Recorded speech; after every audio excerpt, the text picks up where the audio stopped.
Climate change is often framed as a global problem, but its consequences are hardly equal. While some might complain about the humidity, others fare much worse.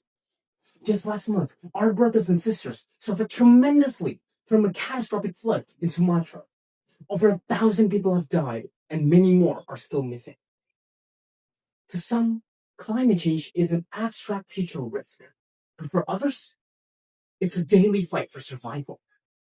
That is what we mean by climate injustice. A world where responsibility and suffering are never shared equally.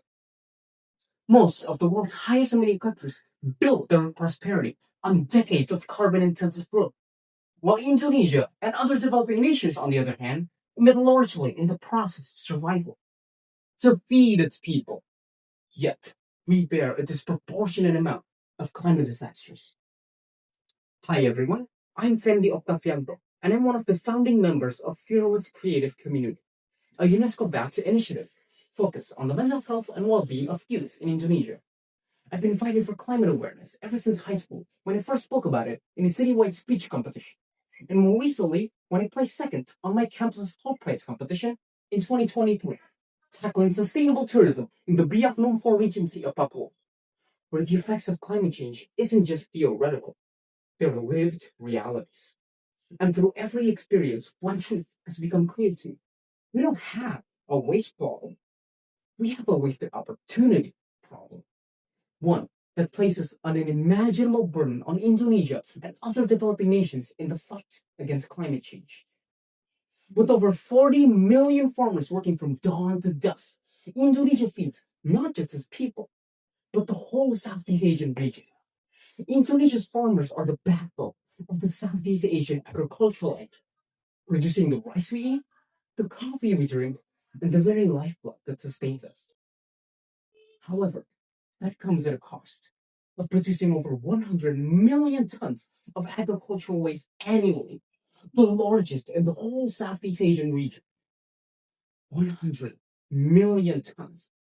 That's enough to fill more than 5 million garbage trucks lined up bumper to bumper, stretching from Jakarta to London and back. Now let me clarify. I'm not talking about food waste, which is the edible food that gets thrown away. What I'm focusing on today is the agricultural waste, which is the waste that gets left behind in the fields. The rice husk, corn stalks, palm shells, banana stems. Not edible, not glamorous, just left to be forgotten. As our agricultural heroes, Indonesia's farmers face a double burden. They're feeding hundreds of millions, and yet are left to manage the environmental consequences with very few resources. Most of these wastes are burned, not a choice, but out of necessity, releasing emissions that accelerate the consequences of climate change, even as the farmers themselves suffer its worst consequences. If we don't innovate, climate change won't just damage the environment, but it will diminish the livelihoods of our farmers through floods, droughts, and disease. Something we're all too familiar with. Climate injustice won't be solved through sympathy, but through action.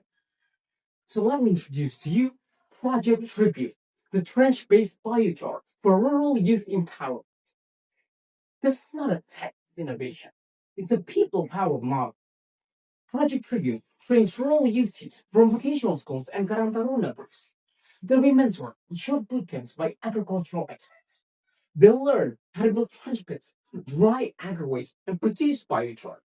With the basic knowledge of producing biochar, they'll be able to dive straight into helping the farmers of Indonesia.